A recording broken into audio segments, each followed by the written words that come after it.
todo en los 70, pero lo usa para caracterizar lo que en los 50 se llamaba la parte fija de la doctrina, es decir, las tres grandes banderas. Y nada más. Porque esta filosofía política es fundamentalmente un arte de la conducción y tiene que ver fundamentalmente con lo que él llamaba cabalgar la evolución. Fíjense qué distinto. Las ideologías, las grandes ideologías, que ya las nombré, son mesiánicas y apocalípticas. Tienen una concepción de la historia pseudocristiana que consiste en pensar que la historia se dirige a la realización del reino de los cielos, pero en la tierra, que es lo peor que se puede pensar. Porque eso hace cortocircuito. Cuando queremos instalar el reino de Dios en la tierra, cuando queremos instalar el paraíso en la tierra, la perfección absoluta del hombre en la tierra, vamos al desastre. Fíjense qué distinta la concepción de la historia de Perón, no ideológica. Es decir, la concepción de la historia de Perón es algo así como fatalista, en cierto modo, digamos, ¿no? No sabemos a dónde va la historia exactamente, ¿no? Vislumbramos algunas cosas, pero no sabemos a dónde va, no hay una meta preestablecida, hay periodos, hay circunstancias. Por eso aquello de cabalgar la evolución. Por eso aquello del pragmatismo que es inherente al peronismo, bien entendido, digamos. Obvio, cuando el pragmatismo no es una manera de ocultar una ideología inconfesable, cuando es auténtico. El peronismo es adaptativo. ¿Por qué? Porque no tiene una meta prefijada a la cual hay que llegar. Por eso tampoco es criminal. Porque si hay que llegar a la sociedad sin clases, a los burgueses hay que eliminarlos, porque son obstáculos que impiden que la historia cumpla su objetivo predeterminado y fatal. Y si la raza aria está destinada a dominar el mundo, a ese vacilo inmundo que es el judío y que está contaminando a la humanidad, hay que matarlo, no hay otra. Es decir, las ideologías mesiánicas, apocalípticas, implican siempre la criminalidad. Y en el liberalismo, y bueno, si algunos no están a la altura de desarrollar sus capacidades y su talento para forjarse el bienestar económico, y que se mueran. No merecen vivir. No merecen vivir porque están trabando el progreso indefinido de la humanidad hacia horizontes cada vez más amplios y complejos. No, y recuerden cuando Perón no quería, yo me extiendo un poco, pero digo, recuerden cuando Perón decía que él no quería ser como Stalin, que él no estaba dispuesto a sacrificar una generación para lograr la industria pesada. Cuando se le criticaba que, bueno, que el proceso de industrialización había que profundizarlo, que no podíamos quedar exclusivamente con la industria liviana. Pero él decía que no estaba dispuesto a sacrificar una generación. Bah. Son todas cosas, parecen detalles, pero son fundamentales, porque hacen una concepción de las cosas, ¿no? Y de la política.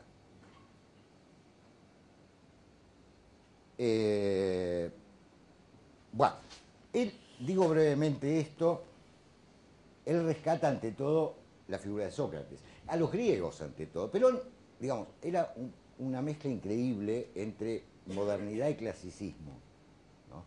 Porque en enorme medida era un pensador clásico. Ustedes recuerden las citas permanentes de Licurgo, de Pericles, de los romanos, estaba permanentemente referido a esos modelos clásicos, ¿no? ¿Y qué es lo clásico? Y lo clásico es lo paradigmático, el pensador que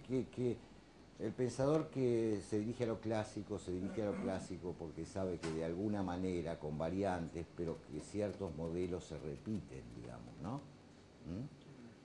Y es conveniente saberlos, aquello de la historia maestra de la vida, ¿no? ¿Y qué exalta? Es decir, la primera figura que le exalta es a Sócrates. ¿Y por qué a Sócrates? Por su persecución de la virtud. Por su teoría y su práctica de la virtud como realización perfecta de la vida. Claro, ¿de qué se dio cuenta Sócrates en su momento?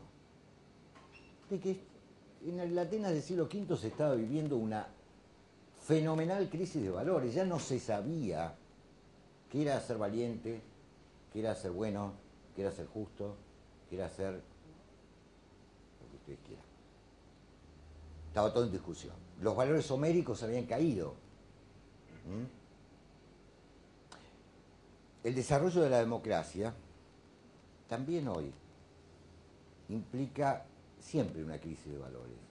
Y esta es una cuestión que deberíamos estudiar a fondo, porque al mismo tiempo sin valores la democracia no se puede sostener. Pero por supuesto la intervención de muchas voces y muchas perspectivas pone en crisis los valores.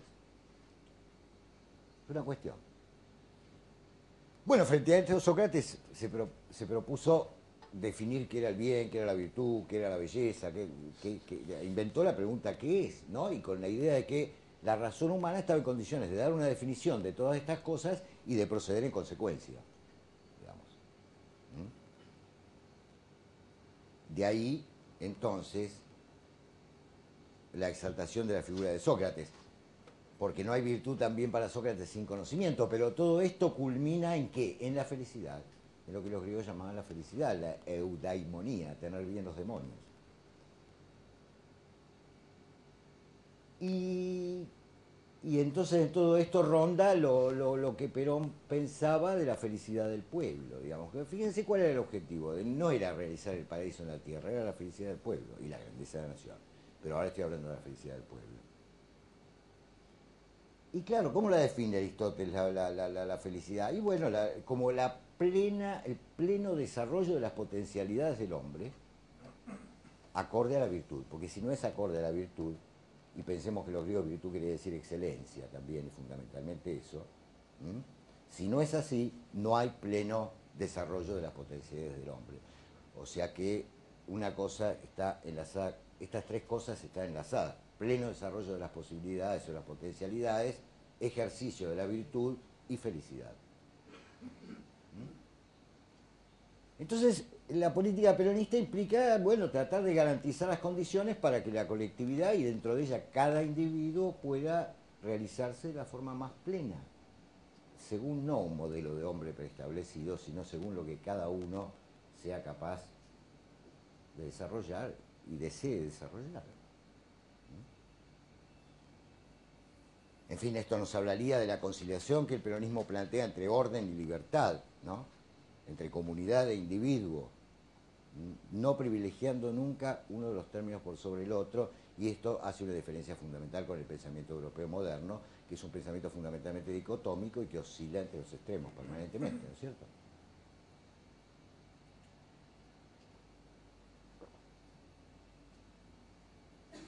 La felicidad, qué cosa, ¿no? Tan intangible aparentemente, y sin embargo tan fundamental, porque ¿quién no busca la felicidad? Que no hay que confundir con el confort, ni el consumismo, a su vez, que produce en gran medida infelicidad. Perón dice en la comunidad organizada, refiriéndose a su época, hay demasiados deseos insatisfechos, esto es textual, porque la democracia contemporánea ha hablado mucho de derechos, pero muy poco de obligaciones. Es un tema también a tener en cuenta profundamente. Bueno, en segundo lugar él toma a Platón, yo creo que Perón ve en Platón, ya me voy acercando al tema de la producción, ya me voy acercando. Toma Platón, ¿por qué toma Platón? Porque yo creo que Perón ve en Platón un primer esbozo de la comunidad organizada, digamos, donde se privilegian qué valores. Y esto lo quiero decir porque me parece que hoy es pertinente, sumamente pertinente. Los valores que Perón privilegia permanentemente además son esos, ¿no? El orden, la armonía, la proporción y el equilibrio. Orden, armonía, proporción y equilibrio. Perón es un pensador, habría que decirlo así, apolíneo, fundamentalmente, ¿eh?